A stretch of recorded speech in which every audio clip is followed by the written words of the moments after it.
tanti ovakvi cijepati. Treba ne nam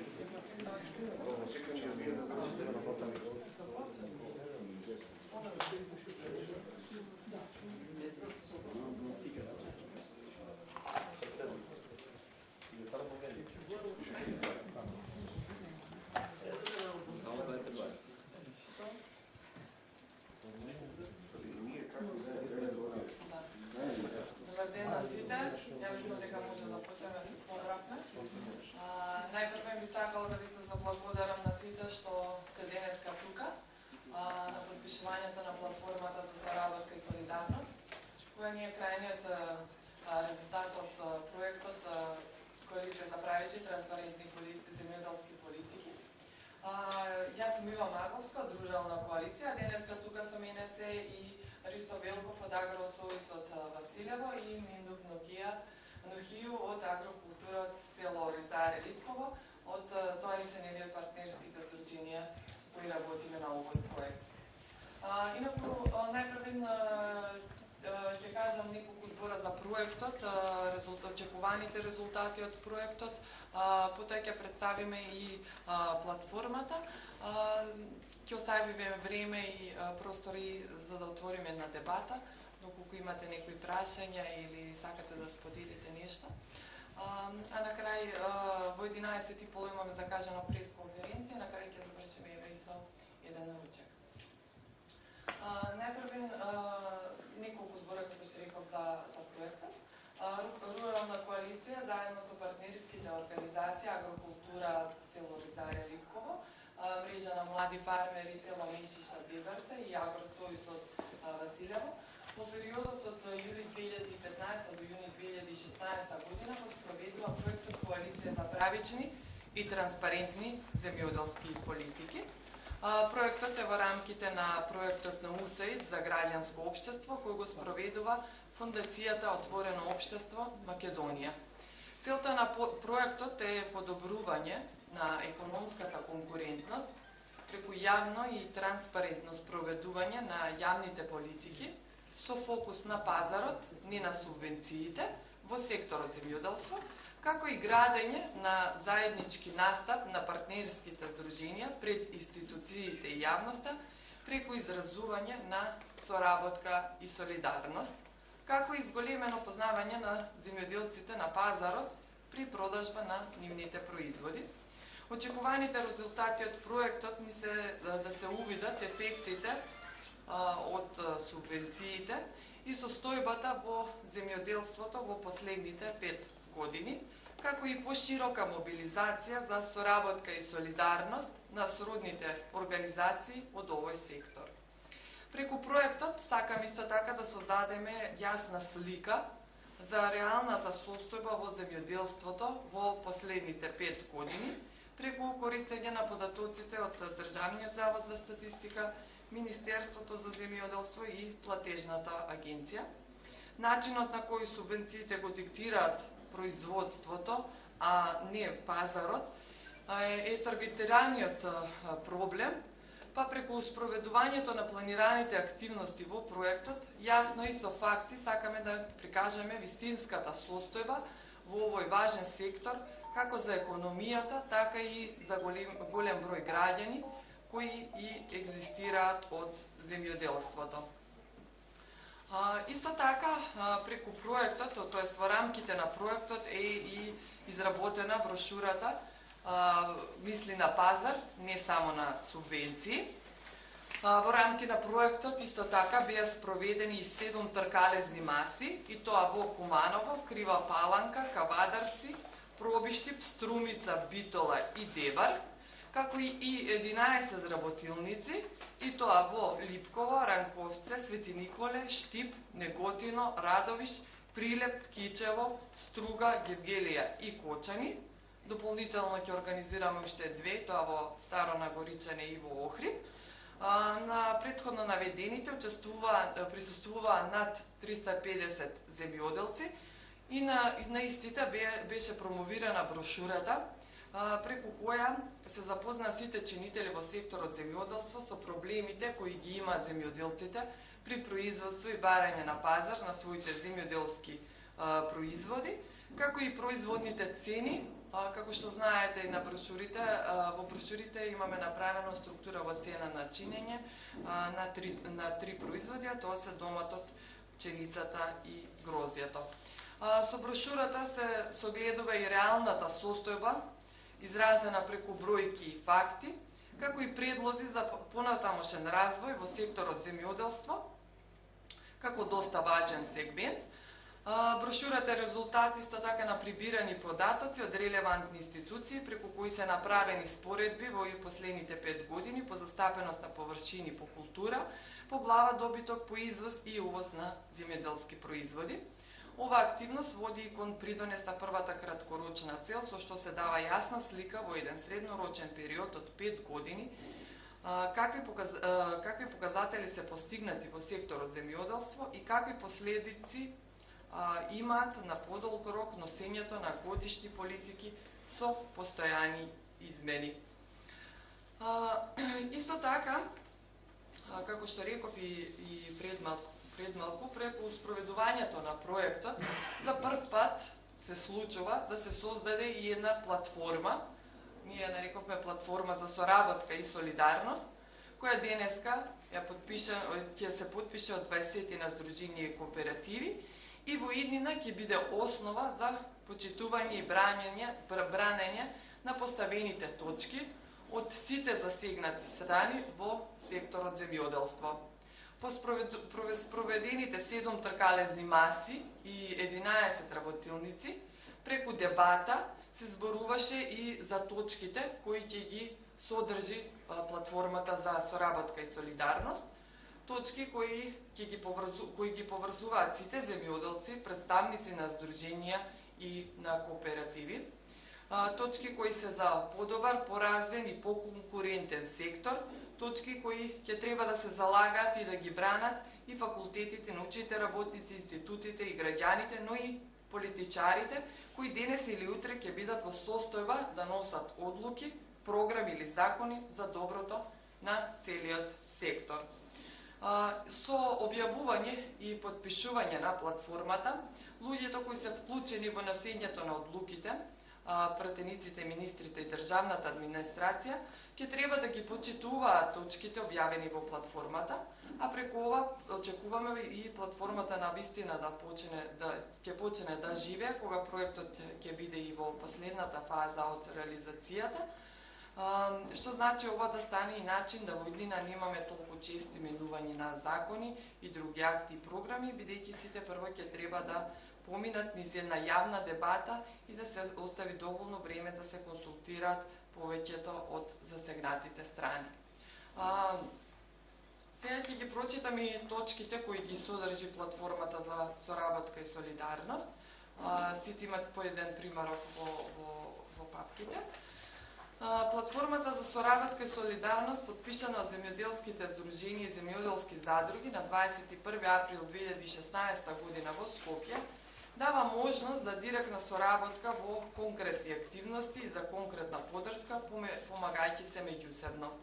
Со подпишувањето на платформата за соработка и солидарност, секој здружение и задруга се делува како независен субјект, но се обврзуваат да соработуваат или солидаризираат во зависност од активностите преземнени од едно или друго здружение за помагање во постигнување на целта на друго здружение или група на здруженија и земјоделски задруги. Подписниците на платформата за соработка и солидарност во иднина заеднички ќе делуваат, заступувајќи ги своите права и интереси пред надлежните институции, преку своето лобирање ќе учествуваат во креирање на политиката во земјоделството. Соработката и солидарноста ќе бидат на доброволна и волонтерска основа. Взаемно ќе работат на едукација на земјоделците за подобрување на руралниот живот преку организирање на семинари, работилници и друго. Создавање на мрежа преку која брзо ќе се шири размената на информации. Ресурсите со кои располага здруженијето се стават на располагање на други здруженија подписници на платформата за соработка и солидарност, изнаоѓање на меѓусебни области и сфери за директна економска соработка, Со посветеност и заедничка соработка ќе се работи на постојано подобрување на услови за производство и постигнување повисоки стандарди во производството на храна. И исто така подписниците се обврзуваат дека за сите начела што ќе ги договорат ќе бидат водени само од интерес на членството, а никако од лични интереси. Тоа се тие 9 точки кои ги содржи платформата за соработка и солидарност. Сега ќе оставам време и на Ристо и на Менто да кажат неколку збора. Повелете, Ристо? Благодарам и како што рече, јас сум Ристо Велков, председател на Агросојуз од Василево. Најнапред, пред да земам збор, сакам да истакнам благодарност за поддршката на УСАИД во реализацијата на проектот.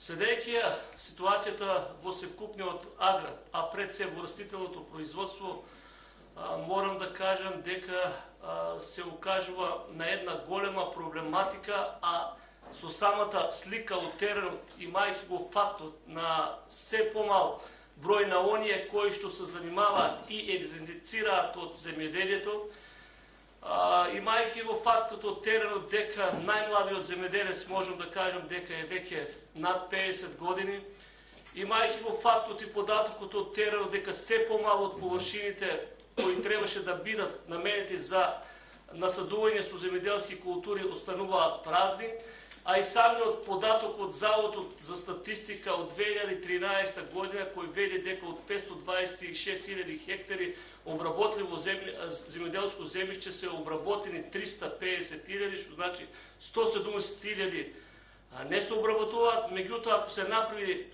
статистика, еве да речем оваа година, јас сум сигурен дека уште за некој процент ќе бидат уште поголеми бројките за површините кои што не се насадуваат.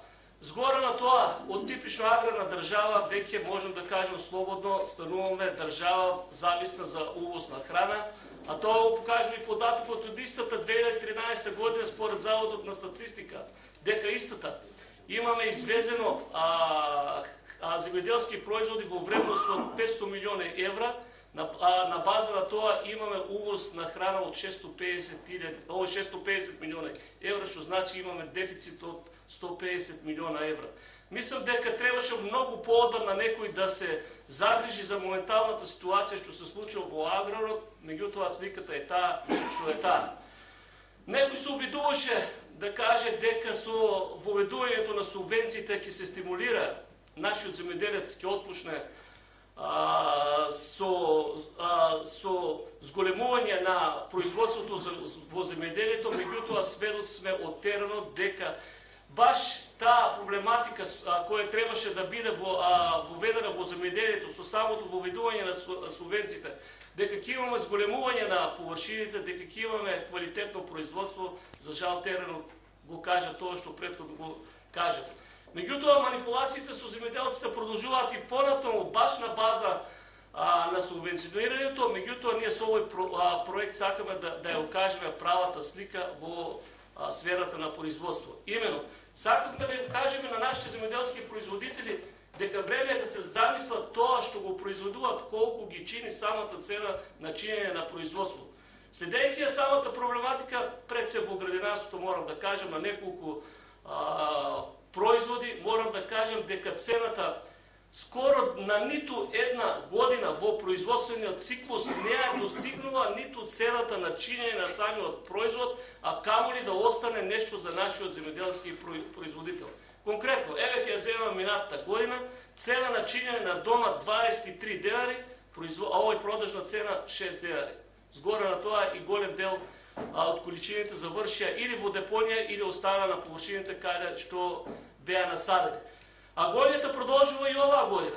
Еве ќе ги земаме во обзир првите производи што стаса од раноградинарскиот терен. Конкретно, зелката цена на чинење 10,5 денари се продава 10 денари, меѓутоа кога овој и 10,5 денари производствена цена се откупува по 10 денари, меѓутоа и тие 10 денари не се реални затоа што самите земјоделски производители наидуваат на низа манипулација, згора на тоа се обврзни да плаќаат и персоналец, така да мислам дека многу е пониска цената отколку што во јавноста се покажува.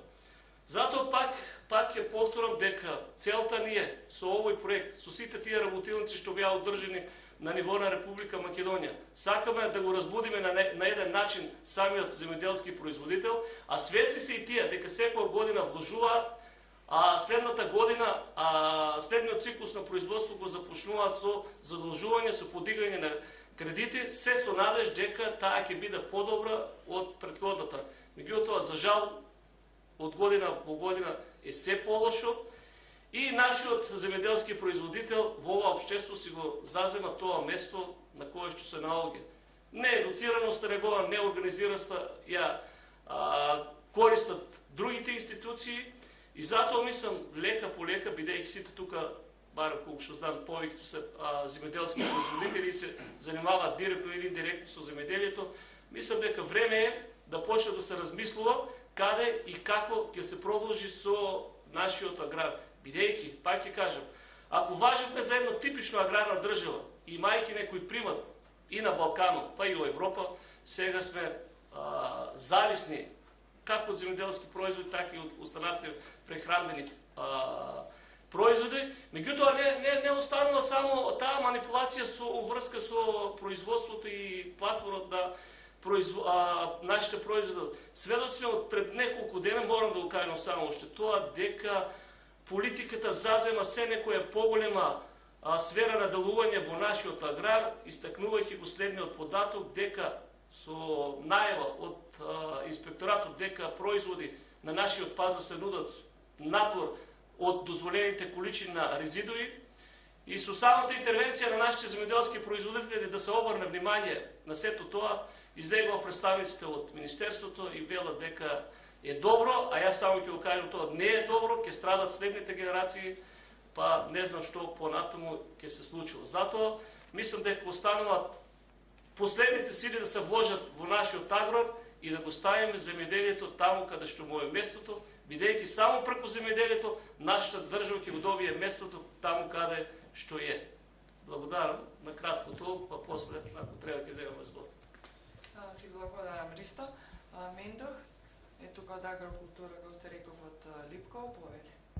Благодарам. Јас ќе се потрудам да бидем пократок, коти нешто со здравјето кашнем. Се извинувам однапред.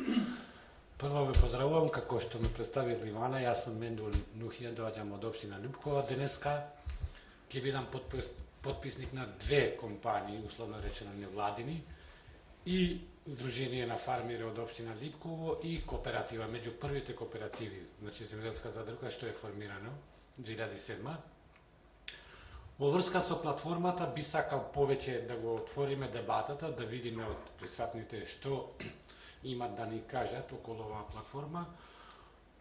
Би сакал дополнително ова што го имаме во точките соработка со другите организации.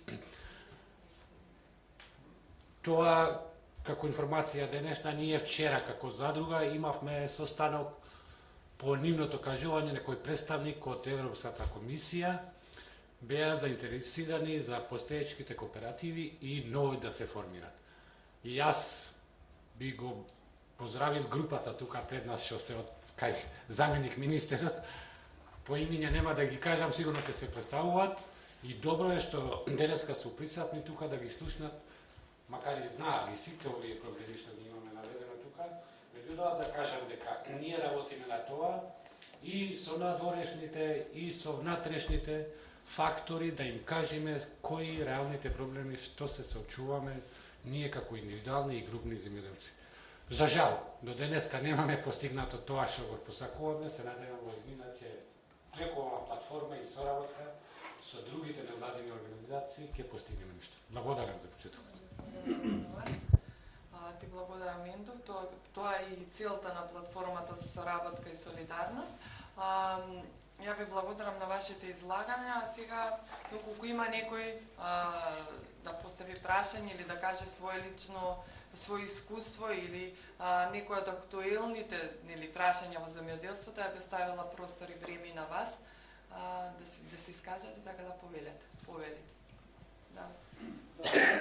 Добар ден на сите. Дали се слушаме? Микрофон. Тука, Тука долу. Ето. Добро. Представник од Дебар, Сдружение Чиста вода Травана од Дебар. Го честитам и баш ми е драго што ова иницијатива е пред 2 години веќе почна да порано знам дека сме били активни, ажурирани за ова соработка. Го ценам ова и мислам дека ќе успеваме натаму со заедничка соработка. Ја би поставил овде тука да биде вклучени и Министерство за земјоделие, Министерство за економија, надвоешна трговија и други фактори релевантни што се. Ова е многу битно ова тема да се стави на чврсти нозе за соработка понатаму. Проблемот што го имаме за сите земјоделци, господинот истакна за градинарски култури, не стоја за сточарството, на овците. Во нашиот крај во општина Дебар и околинава се повеќе развиен овој сектор сточарство со овците. Меѓутоа проблемот е многу актуелен од неколку фактори. Пример, за пасиштаве многу се жалат фармерите. Било зимското пасиште или летното пасиште. Имаат проблеми, не му дават договор 10 годишни договор, само 1 година и тука ги дерат една кожа имат овца, немат 2-3 кожи и лето и зима и тоа е проблемот. Со субвенциите многу проблеми, 70% во Дебар не се исплатени субвенциите за овците. И сега малку за производството. Производството, јагнешкото месо, да кажеме, и сирењето е тренд во нашава држава. Меѓутоа немаме добар пазар. Никој не е заинтересиран со дека колку цената ќе биде и кај ќе одите. Па затоа ја мислам дека преку овој проект УСАИД и Министерство за земјоделие, секторите понатаму, тие да бидат вклучени на пазарот на ова, не само некои фирми, некои што не ги знаеме кои везуваат, кои извезуваат. Оти тука е сделката, го поделуваат некои 2-3 луѓе.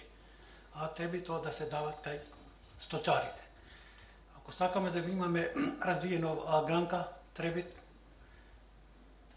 подетално да се гледат со програма, со проект, во кое време да се производат јагнешково месо. Имат простор за производство на тоа гранко. Оти едина гранка што го не ги признават банките, Светската банка. Оти некоја банка треба да имат гаранција во Светската банка таму.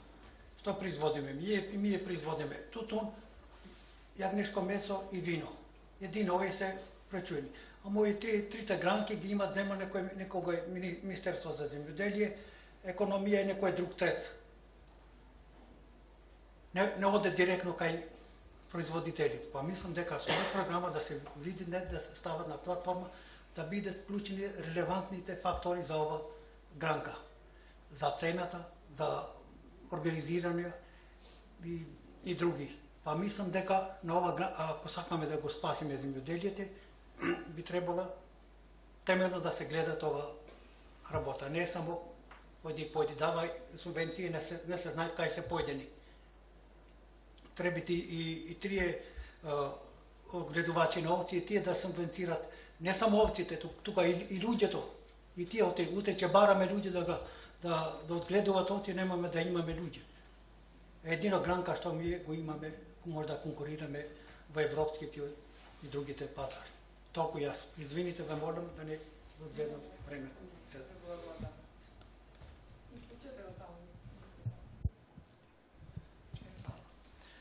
Ви благодарам на вашето излагање. Доколку има уште некој траен поведе. Благодарам. Ја ќе искористам прилика, бидејќи немав овие на работилниците да бидам. А проектот беше во некоја фаза каде што требаше да се направат овие активности. Ја ќе искористам прилика да се заблагодарам на поддршката што ја добив од Фондацијата Отворено општество и УСАИД, председна Сунчица Адријана, кој има разбирање за да се поддржи еден ваков проект. но клучното зашто тргнавме по еден ваков пат, бидејќи во последни сите знаеме, бидејќи многу добро се знаеме сите присутни тука, и подолги години сме во работава со здруженијева и проблематиката која што ја имаме во секторот земјоделство, поготово околу организацијата на малите фармери, значи индивидуалните земјоделци. Во тој контекст, во последните 2-3 години имаме една огромна празнина, каде што скоро никој реално не се јавува и не ги застапува интересите на земјоделците, све се сведе на некое пазарење со тоа што кој може подобро да се испазари, да премолчи или да даде изјава кога во моментот на некого му е потребна, а најмалку му е потребна на земјоделецот, и се створи една таква фама во јавност или перцепција дека многу малку се застапуваат интересите, или се преговара, но не се знае што се преговара, туку ќе се излезе со некои изјави дека да, ова активност или ова мерка е многу добра, ќе се пофали владава, министерството, и тука застанува се. Ниту некаде се пренесува на некои состаноци, поголеми собири, бидејќи за жал денеска стана опасно, ако се собереме група од 5 или 10 луѓе и разговараме отворено за проблеми кои нас не мачат, не тиштат, а од некоја страна ќе се погледне дека чека овие што сакаат. Значи, далеко од тоа дека некој нешто сака да направи спротивно од интересите на земјоделците, но фамата која што ја гледаме, а тоа е и многу селективност во застапување на пред самите медиуми кои се интересите на земјоделците, освен она фалење и дека се е супер, ако е се супер, зашто производството не паѓа, зашто имаме се помалку земјоделци, зашто се земјоделците се посиромашни, зашто се мора да работат двојно повеќе за да дојдат до некоја добивка која што имале пред 5 или 6 или 10 години со многу полесна работа, да кажем. И најголем проблем во моментот е цената, бидејќи земјоделецот е оставен сам на себе и секогаш изговорот е на пазарна економија. Да, таа пазарна економија има правила и затоа постои мерката субвенции, тоа е токму алатка во пазарна економија, каде што треба да се нивелира цената за да земјоделецот не прави загуби, а не да се кажува дека ова влада дала толку или министерството направило голема работа, или измислената капка по капка. Капка по капка веќе знаеме 20 години во Македонија се користи тој систем и сега се излегува дека тоа е револуционерно нешто што владава ќе направи, капка по капка ќе воведе и премиерот мораше пола саа да фали и да кажува колку тој систем е добар. Но ја би искористил и ова можност, значи покрај тоа идеја околу платформата за соработка и солидарност, за да ние тука ако може да кажем така и се подсетиме и се видиме овде кај поразговараме отворено за проблемите и на ова се работеше на ова брошура мисли на пазар, не само на субвенции. Мислам дека клучно е тоа секој земјоделец произведува за пазар, а не за субвенции, иако е наметнато некое правило дека производот на крај мора да зависи кога некој ќе даде субвенции или не, и тогаш тоа е профитот, у суштина не. Субвенциите треба да ја покријат загубата, односно да секој граѓанин во Македонија има ефтина и достапна храна и квалитетна нормално. Но она што би сакал да се задржам едно резиме од работејќи ова брошура до еден мој заклучок до што дојдов. Ако ги погледнеме сите овие три сорти односно три култури што се работени, значи домат, грозје и пченица, ќе увидиме дека преку она 100 денарката која символично е ставена, колку чини еден килограм домат, колку чини килограм пченица или килограм грозје, ќе видиме дека клучното е работната рака. Онаму каде што работната рака е со поголем процент, таа култура може да обстои на пазар. Зошто е тоа така? Затоа што цената, односно трговецот или загубата оди само кај земјоделецот, односно неговата работна рака е се помалку платена. Онаму каде што, а тоа е примерот кај пченицата, каде што само 15 или 18% учествува работната рака, се друго се трошкови кои што земјоделецот мора однапред да ги вложи, и таму дури имаме субвенција од 30% од производната цена, и сепак нашата пченица е се помалку застапена. Во последни 10 години некаде 20.000 хектари се помалку, ако ги споредиме, барем се ова статистички од Државниот завод за статистика податоци, се помалку ја има и се помалку е конкурентна и ние сме сведоци дека големата борба е кој да увезе пченица или кој да увезе брашно. Сега, ако пред неколку години, пред 6 години се увезуваше пченица, сега се оди со трендот на увезување на брашно, затоа што тоа им е многу полесно, тоа им е и поевтино и си наоѓаат она есав што се вели трговците со тоа да работат. Додека кај доматот и грозјото работната рака е со 40% од производната цена и ако цената на пазарот се движи сега од 10 до 12 денари, дали и 8 денари може да биде, и ние ги имаме до година пак производство. И затоа можеби градинарството не една, не можеби туку градинарството е една најизвозна ориентирана гранка и е која се добро конкурира на пазарот. Еве го производот, односно примерот сега со зелка што го имаме. Тоа е ако цената производна е едва и 10 колку и да е, и ако пазарната цена е толку, што значи дека земјоделецот ќе ја направи таа разлика или таа загуба, односно што велиме ќе работи за џабе на крај.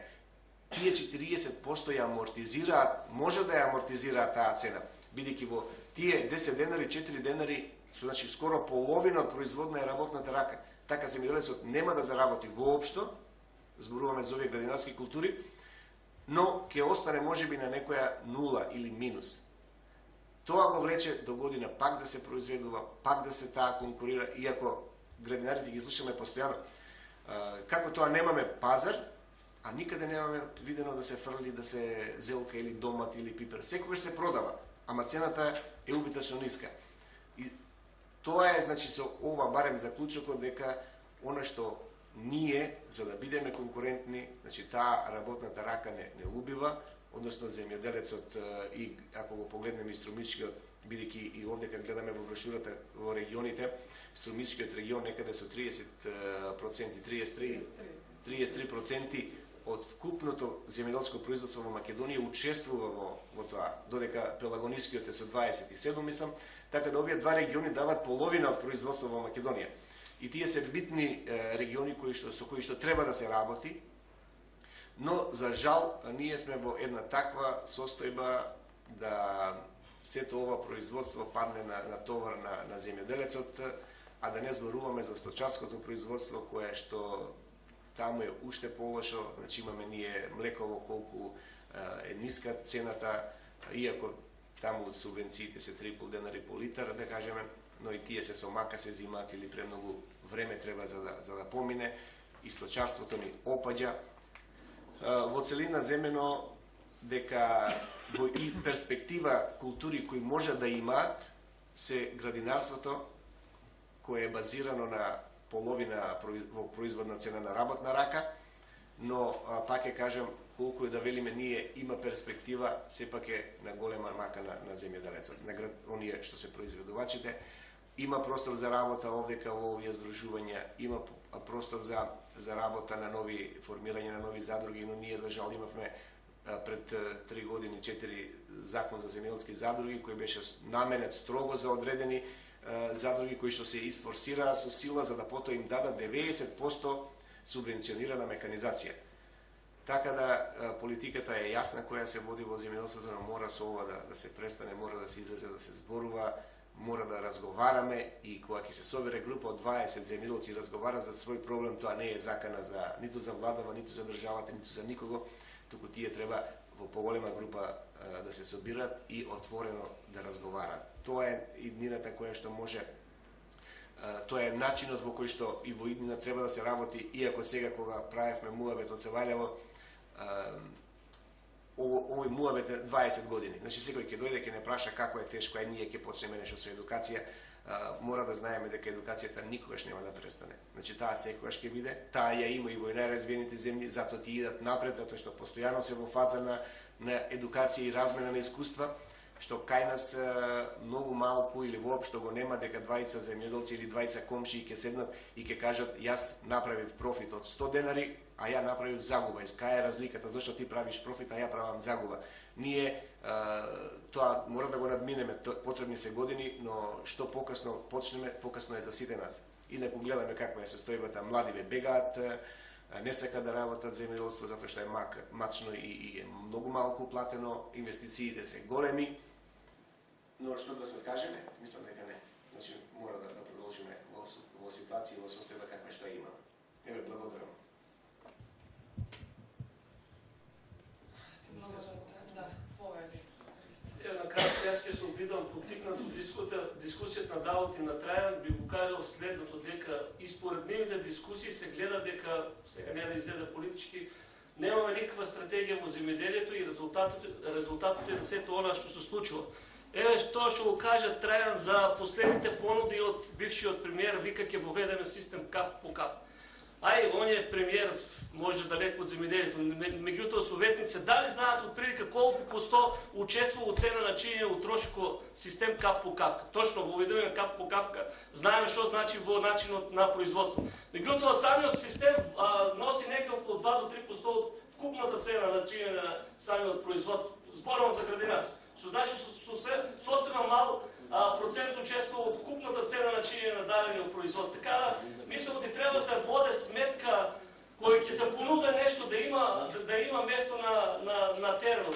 И другата од дискусијата на Давот, мислам дека може слободно да се заклучи, а јас Икс пак сум го кажал, а таа влада, барем тие 5-6 години не го применува и пред това не е применува, додека не се поставя за комуникација меѓу Министерството за земјоделие, наука, бидејќи ние сме хендикепирани, нема никакви семенски материјали, заштитни средства, ѓубрива, се е на база на увоз и представниците на земјоделците, тоа е здруженијата и земјоделските производители, секој ќе има такво стихино производство и ќе тонеме од ден на ден се повеќе и ќе бидеме зависни од увоз на храна.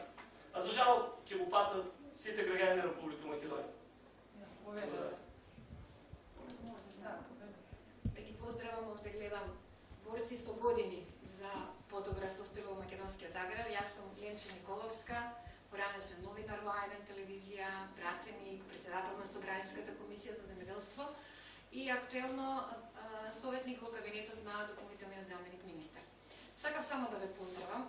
Овие изјави и вакви разговори сум слушала неколку години, повеќе години наназад. И само со едно не се согласувам, кога ќе кажете дека не треба да се меша политиката во земјоделството. Моje мислење е дека се ви зависи од политиката, но од политиката на актуелната власт. Од тоа ви зависи колку ќе биде цената на нафтата, каков ќе ви биде пласманот, какви ќе бидат субвенциите, кога ќе ги исплаќаат. Се ви зависи од политиката на актуелната власт. Или кога ќе ги слушнам земјоделците да кажат не ни треба нас субвенции, нас не треба пласман. За мене попоразителна изјава од таа нема. Значи, субвенциите мора да сватат земјоделците дека се државна мерка, а не партиска. И тие ги дава државата и тие се обезбедени со закон, што значи дека ќе ги има без разлика кој е на власт. Но субвенциите мора да ги добивате навреме, тогаш кога ви се најпотребни, за тие да имаат развоен ефект. Ние сме сведоци сега на една абсурдна ситуација. Како растат субвенциите, така се зголемува увозот на храна, а ни паѓа домашното производство и растително и се намалува добиточниот фонд.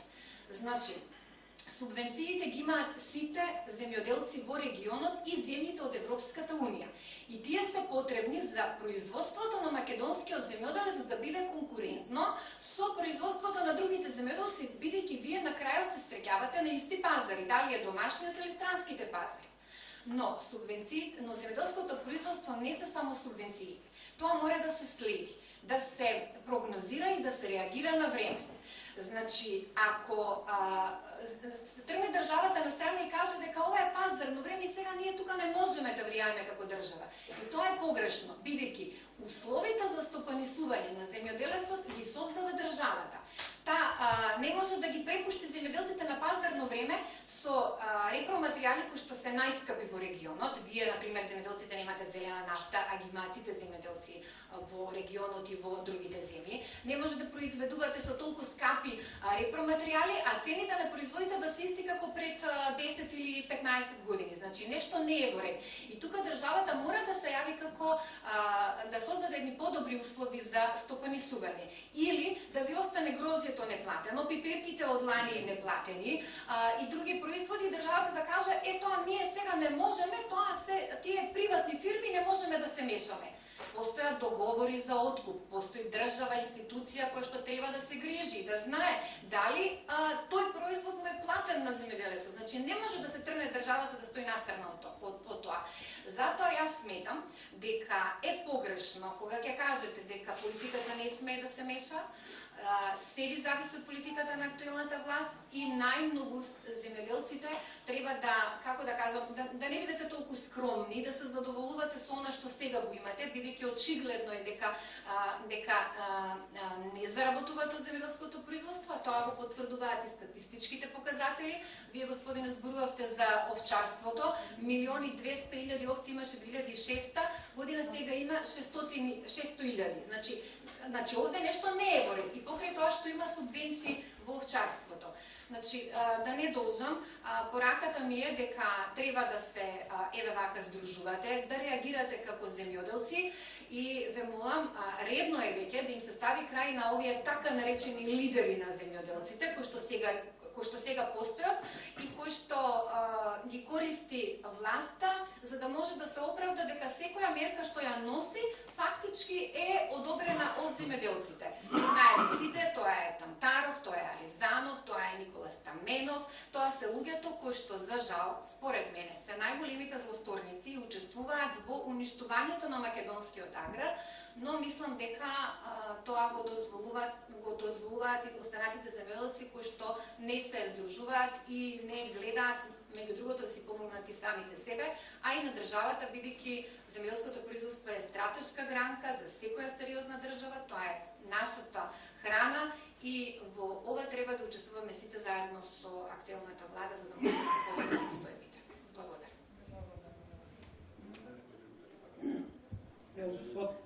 Јас би сакал Да, имаме што повелете. Јас господјата Немчи. Микрофонот вклучете. Да. За сточарството стварно е строго работа. Меѓутоа, тука се производат и овче сирење, што е меѓу неквалитетно и тука треба да земат субвенции за млеко. Меѓутоа сите тие имат мини млекари во бачините горе дома.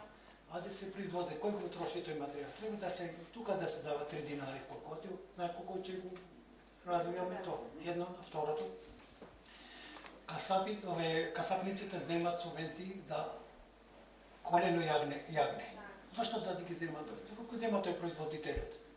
Тоа доста земат овој касапницата, го има тие сделката како го поделат. Меѓутоа, тука е поентата. Тука да го стимулираме сточарот, за да имаме повеќе број овци и производство и така натаму. Фала, толку извини, молим. Јас сум женин шефит, Оструга, пчелар. И да кажам вака нешто дека ево 40 години за пчеларство, значи не е направено ништо. Сите пчелари имат стара опрема, значи досега не е даено од државата ни еден станок. Едно, друго, дава субвенции државата, што вика другарка, дава субвенции. Субвенции ми дава 10 евра, ама не ми сигурува да ми вземат медот. Сега владата или некои од функционерите дозволуваат мед нозат од Болгарија, од Кина, не знам што, дават 80 динари и го дават медот. Се мене ми дават 10 евра на друштво, а мед носат од друго место дават и медот сега јас треба да го дам за 100 динари, значи квалитетен мед. Значи тука не е уволци. Едно, друго треба да има некој човек за јас сум појден на појти семинари како македонскиот мед немат нигде, што е квалитетен. Нема човек кој да не рекламира, значи надвор во странство, дека ево македонскиот мед, дека кој е, дека како е, што е, да се во Србија, медот го дигна све по 5 евра, по 6 евра, ке нас немат кој да дојд по пчелари да земат мед, па да ојд таму еден човек да се плати, да рекламират медот, дека ево медот Македонија како вие што е. Значи од тоа немаме ништо, само они дават субвенции, 10 евра, ни носит мед од друго место, нашиот мед остави не продаде. За грозјата имаме грозје, да кажам за грозјата. Грозјата најквалитетна има 15 тона годинава, гонда со по 12 динари, значи данас, по 12 динари уште не е платено. Значи и субвенции не дават, а уште не е платена грозјата, значи, а по 12 динари, една ката солека 12 динари, кило грозја ти зема 12 динари и то последна година ти дава пајат, или мојде 2 години. Значи, од државата не сме задоволни, значи, нич. Значи, ево за пчеларите става према, имат сите млади пчелари, немат веќе ниједе немат. Сега сакаме со сила да земам нови пчелари, ама не иде тоа, немат за да почне нешто треба да дај или кредит нешто, или пари, или сам да си не давет и немат и тоа. Толку имаш. Благодарам шефе. Да. Може ли? Добар ден на сите, јас сум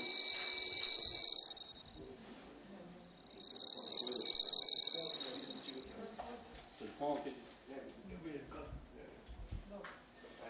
Јас сум Сашко Григоров, инаку сум представник од Сдруженијето на производители на грозје од Неготино. И сакам исто така да се вклучам во денешната дебата и прво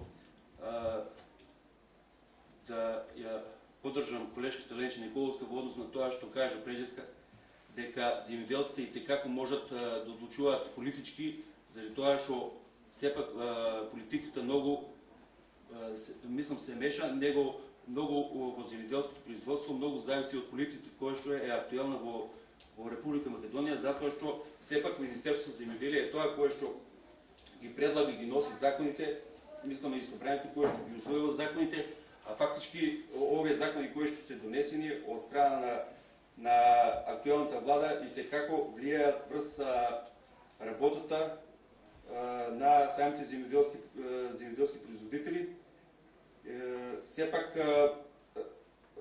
тие репроматеријали кои што ги вложуваат самите земјоделци се со превисока цена, а сето тоа овозможува да нашето земјоделско производство е неконкурентно на пазарот и сепак бидејќи Република Македонија е држава која што е подписничка на Светска трговска организација, е дозволен увоз на земјоделски производи од Турција, од Грција и така натаму и од Албанија, и сепак тие производи остануваат се продаваат на нашиот пазар со некоја си пониска цена во однос на нашите земјоделски производи кои што се произведуваат во Република Македонија. Во однос на земјоделското производство, за жал овие 20 години ниедна влада не успеа да направи една глобална стратегија за развој во кој правци ќе се движи земјоделството и како ние ќе го развиеме земјоделското производство, кои ќе бидат приоритетни основни гранки во земјоделското производство. Дали тоа ќе биде грозјето, тутунот, кои што се сепак стратешки култури и кои што носат голем девизен прилив за државата. Кај грозјето можам да кажам, бидејќи доаѓам од тој реон, стварно во денешно време кога мислиме дека и сите ни пропагираат дека има некава пазарна економија во нашето општество, сепак ја не би се согласил дека има вистинска пазарна економија во нашето земјоделско производство од следните причини, заради тоа што сакам да ги следам последните 20 години откупните цени на грозјето, бидејќи таа култура ми е основна дејност. Можам да кажам дека наместо да се зголемува откупната цена на грозјето, нажалост таа секоја година паѓа, се намалува. Значи, сето тоа дозволува да во нашата држава се создаде еден вишок на производство од винско грозје, кое што на пазарот има многу ниска откупна цена и не е конкурентно на самиот пазар, и сето тоа дозволува да многу малку заработуваат самите лозари, односно веќе тие се на прагот на економичноста. Значи, самото производство на винско грозје и на трпезно грозје, мислам и за останатите култури и во градинарството, се онака без значи секој може во Република Македонија без дозвола од Министерството за земјоделие да посее и да посади секоја земјоделска култура. Јас не би се согласил дека тоа треба така, заради тоа што Министерството за земјоделие, ако не води некоја си планска анализа колку треба да се произведе, доаѓа до вишок на производство и сето тоа доаѓа до намалување на откупна цена, а фактички тоа прави загуба кај земјоделците. Во Типешкиот регион и во Република Македонија моментално откупувачите на винско грозје и на остатите земјоделски култури се на некој начин по законот за откуп на земјоделски производи обврзани да прават писмени договори со откупувачот и вие како производители. Но тоа многу малку се спроведува на терен и откупувачите и понатаму откупуваат земјоделски производи, ненавремено ги плаќаат, не ги почитуваат законите, има многу толеранција во земјоделскиот инспекторат во однос на тие работи и сето тоа е на штета на земјоделските производители, али мислам дека најмногу сме ние виновни самите земјоделци заради тоа што ние дозволуваме Министерството за земјоделие да се игра како што сака со нас. Зошто е тоа така? Јас мислам дека во ние како професија сме најнеорганизирани во општеството и се додека не сме организирани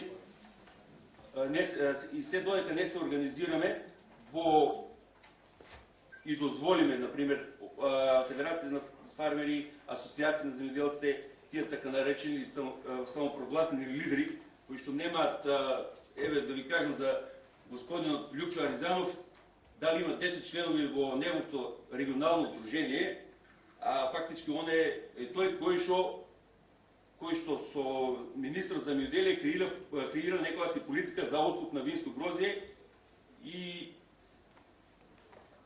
ние, јас многу чекав некој да почнат луѓето да се организираат сами, ама некако тоа многу тешко води и не знам, ако молчим и понатаму, значи сепак работите нема многу да се сменат во насока на подобрување на земјоделското производство и подобрување на стандарот кај земјоделците. И затоа очекувам и барам од ова сега така наречена средба, од ова да се организира или да се формира некој си орган кој што ќе застане, а ние како членови на нашите издруженија бидеме иницијатори на создавање на тој орган или институција која што ќе застане во одбрана и креирање на политиката на земјоделието во Република Македонија. Благодарам. Накратко со госпоѓата Ленче Марце. Ќе бидам многу краток, пошто Ленче не спомнал тука, едно од тие што дадов изјава за субвенциите, јас сум, да не го смислиме тоа на погрешен. Разбирам јас. Јас дадов изјава заради тоа што мислам, информациите наши изборуваат дека се манипулира со тие субвенциите. Ќе кажам зошто. Првото прашање јас поставив на многу луѓе, од кај се тие пари што им давате на земјоделците субвенции. Значи, конкретен пример, како сточар, со млекарите често имаме проблеми. Значи, ако имаме субвенција од 3,5 денара, цената на млеко одма на 15 денара се спушта. Тука е дилемата, заради тоа дадов изјава дека со субвенциите се манипулираат. Второто, тоа се сложувам дека нема повеќе да ја спомнеме дека политиката, тоа што е тоа аграрна политика, мора да признаваме дека е политика на некој начин, затоа сме ние правни субјекти што се бавтаме со аграрна политика. И трето, што мора да признаваме дека субвенциите не се дават на време и често се манипулира со тие парите. Пред оваа брошурка што имаме мисли на пазарот не само на субвенциите, ние го имаме исто така каде почнува и каде завршува субвенциите. Барем вие знаете, често пати кога дискутиравме ова, тоа ни беше намерата, иначе буквално се сложуваме со ова, на некој начин мора да признаваме дека политика и ние си правиме малце. Благодарам. Благодарам. Мора да има политика, заради тоа што Бидејќи имаме Да. тука новинари, мислам дека Да. може да се останеме сите, Благодарам многу, останете се вие сите, може да се останеме сите на исто. Благодарам на сите што денеска присуствувавте тука и сте присутни на платформата за соработка и солидарност, која во иднина ќе биде основа за почитување и бранење на поставените точки од сите засегнати страни во секторот земјоделство. Ви благодарам многу. Слободно да ги... Да. Сега само малку да се спремат. Да.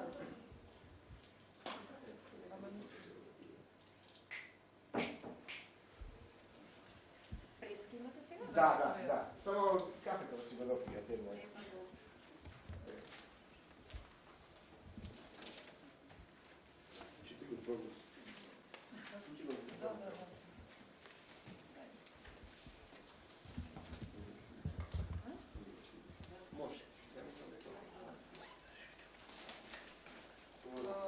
Рурална коалиција Маново заедно со партнерските организации Агрокултура од Лисково, мрежа на млади фармери село Мешишта Дебарца и Агросојуз од Василево по периодот од јули 2015 до јуни 2016 година го спроведува проектот Коалиција за правични и транспарентни земјоделски политики.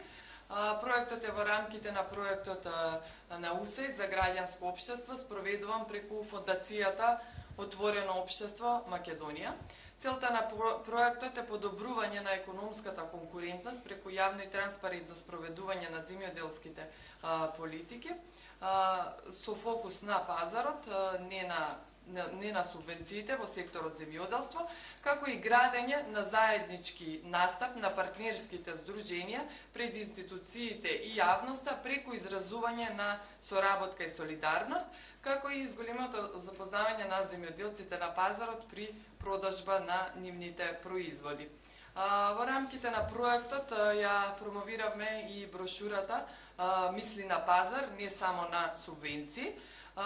Беа спроведени 7 тркалезни маси, тоа во Куманово, Крива Паланка, Кавадарци, Пробиштип, Струмица, Битола и Дебар, како и 11 работилници, и тоа во Липково, Ранковце, Свети Николе, Штип, Неготино, Радовиш, Прилеп, Киџево, Струга, Гевгелија и Кочани, на кои присуствуваа над 350 земјоделци и на кои беше промовирана брошурата, преку која се запозна сите чинители во секторот земјоделство со проблемите и потребите кои ги имаат земјоделците при производство и барање пазар на своите земјоделски производи, како и производните цени на доматот, пченицата и грозјето. Исто така, преку спроведување на проектот Коалиција за правични транспарентни земјоделски политики, за прв пат се случува и да се создаде една платформа за соработка и солидарност, која денес е подпишана од 20 здруженија и кооперативи и во иднина ќе биде основа за почитување и бранење на поставените точки од сите засегнати страни во секторот земјоделство. По спроведените 7 тркалезни маси и 11 работилници, преку дебата се зборуваше и за точките кои ги содржи платформата за соработка и солидарност, точки кои ги поврзуваат сите земјоделци, представници на здруженија и на кооперативите. Платформата за соработка и солидарност ќе ви ја представи Ристо Велков од партнерското здружение Агросојуз од Василево. Ристо, повели. Благодарам, Мила. Како што рече, денеска сме присутни на подпишување на една платформа за соработка и солидарност помеѓу нас земјоделците, се со цел изнаоѓање колку толку за решавање на проблематиката што во последно време се соочуваме ние земјоделските производители. Имено сведоци од теренот, а пред се како доказ од теренот станува збор за една неедуцирана, мораме да кажеме, и неорганизирана целна група во нашето општество, група со која што лесно се манипулира, затоа ние решивме на еден начин да се здружиме и да ја подпишеме таа платформа се со цел за изнаоѓање на решение колку толку да се санира, ќе кажам да се санираат, а не да се решат проблемите во нашето земјоделско производство, бидејќи тие се длабоки и морам да кажам во една поодмината фаза за лесно решавање на проблематиката. Именно што се случува? Сведоци сме од теренот дека иако во последните 10 години се воведе мерка да се субвенционирање во земјоделието, се со цел зголемување на површините, зголемување на производство, усовршување на начинот на производство во земјоделието, теренот го вели следното: од година во година имаме се помал број на површини засадени со земјоделски култури, од година во година имаме се помал број на сточен фонд, од година во година имаме се помал земјоделско производство, дали станува збор за растително и за животинско производство, со еден збор од типично аграрна држава стануваме која произведуваше храна не само за нашата популација, туку бевме извозно ориентирани, сега стануваме како држава зависник од увоз на храна. Имаме и податокот од 2013 година го потврдува тоа дека од 526.000 хектари обработлива површина, истата се намалени на 350, што значи 176.000 хектари има помалку засадени култури на нашите земјоделски обработливи површини. Од 500 милиона долари остварени од увоз на земјоделски производи, истата година имаме потрошено 650 милиони долари, така да во дефицит сме од 160 милиона долари истата година. Меѓутоа, ако се направи некоја статистика во последните години, мислам дека таа бројка уште ќе биде пофрапантна, бидејќи теренот вели дека имаме, пак и уповторам истото, се помал број на површини.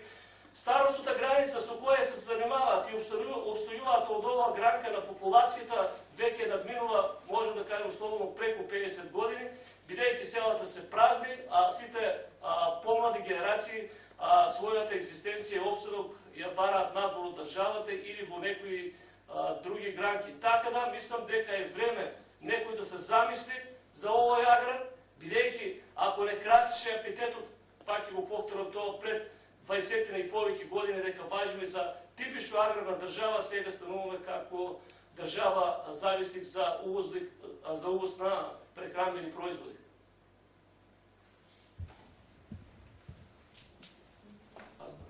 Има прашања? Еве да ги прочитаме и точките од платформата за соработка. Тие се: прво, застапувајќи ги своите права и интереси пред надлежните институции. Второ, преку своето лобирање ќе учествуваат во креирање на политиката во земјоделството. Трето, соработка и солидарноста ќе биде на доброволна и волонтерска основа.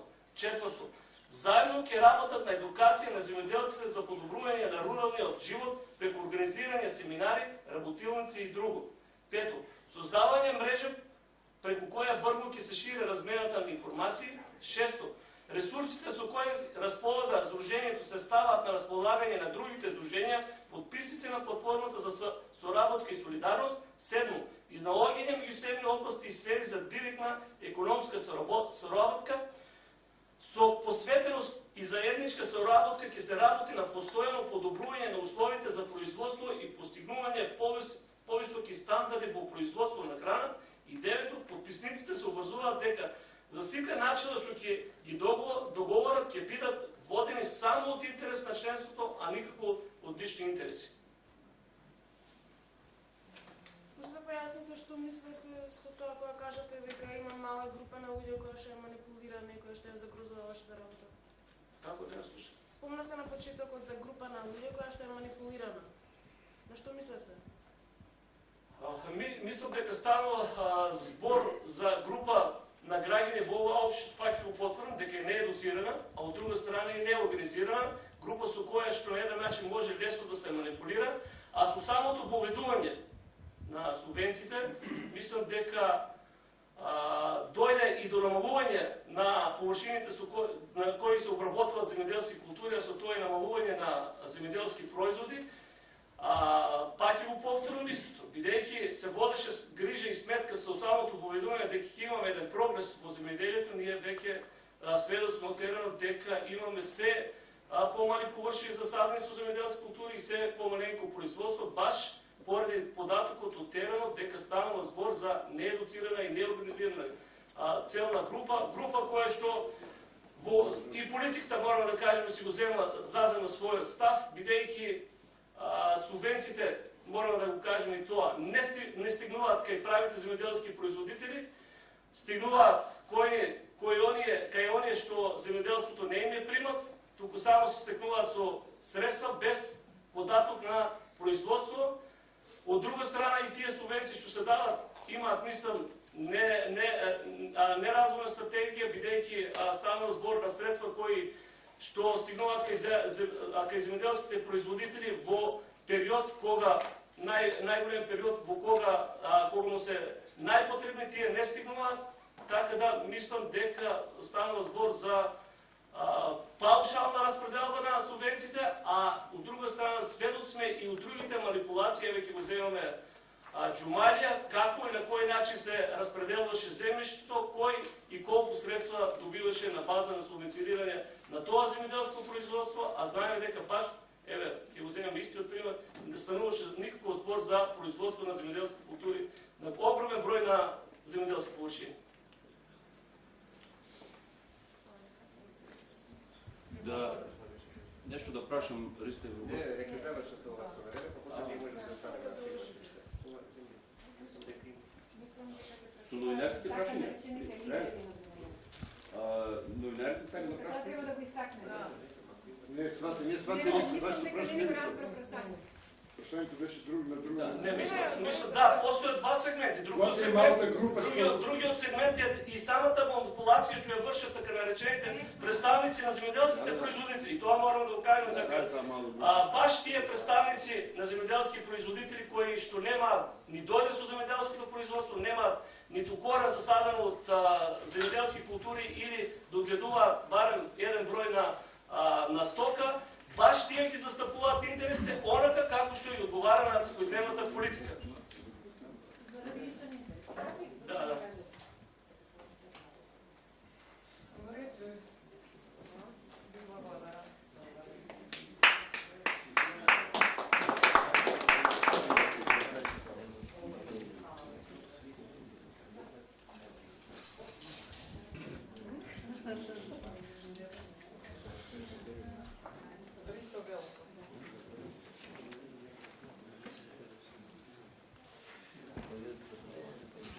Сега ова платформата за соработка и солидарност и сега, значи, првата точка застапувајќи ги своите права и интереси пред надлежните институции. Сега јас се прашувам, а мислам дека и останатите тука присутни ќе се сложат на кој начин и која е таа формула што ние како земјоделски производители некој ќе ги заставува правата пред надлежните институции. Значи, сепак мислам дека дали треба од оваа средба да се донесе некоја декларација или некој си правен акт со тоа да се овозможи да се регистрира некој правен субјект, дали агросиндикат, дали здружение национално, не знам како да го кажам, со кој што ние, ако веќе се регистрираме пред надлежните институции, ќе можеме да ги застапуваме интересите на земјоделците. Сега, со овој проект, мислам дека, ако остане само на ова, мислим на пазара, не само на субвенции, мислам дека нема многу да постигнеме, него дали се согласува останатите присутни да усвоиме некоја декларација и да се формира некоја си национална организација, дали здружение или национално, или како ќе се договориме, заради тоа што и ние како земјоделци, а и како обични граѓани, и втората точка, своето лобирање. Како ние ќе лобираме пред надлежните институции кога не сме организирани и како ние ќе влијаеме на креирање на политиката во земјоделство, кога ние не сме организирани. Во Неготино, во Тиквишките регион, постојат само две здруженија на производители на грозје или три, ама ништо не функционира. Не знам, во Струмица, вие како поголем град, вас ве гледам неколку пати на пресконференција и тоа е многу малку. Кај се останатите земјоделци, каде останати? Зошто кога еве например ти на некој прес се повикуваш дека еве последните случувања што беа околу откупна цена на сделката. зошто останатите молчат, чутат и едноставно се согласуват со таа откупна цена од 10 динара. Макар што е и најниска и не носе заработка некоја. Да. Не знам што, еве, а може и ваш предлог, не знам што, нешто да почнем да работим, нешто да почнем да движиме напред. Не знам, значи, ја да така... Ја вие... Ова е друго ниво. Ова е друго ниво. Да, може да ја поддржим, тоа што предлагам. А може ли кратко и 12 сат?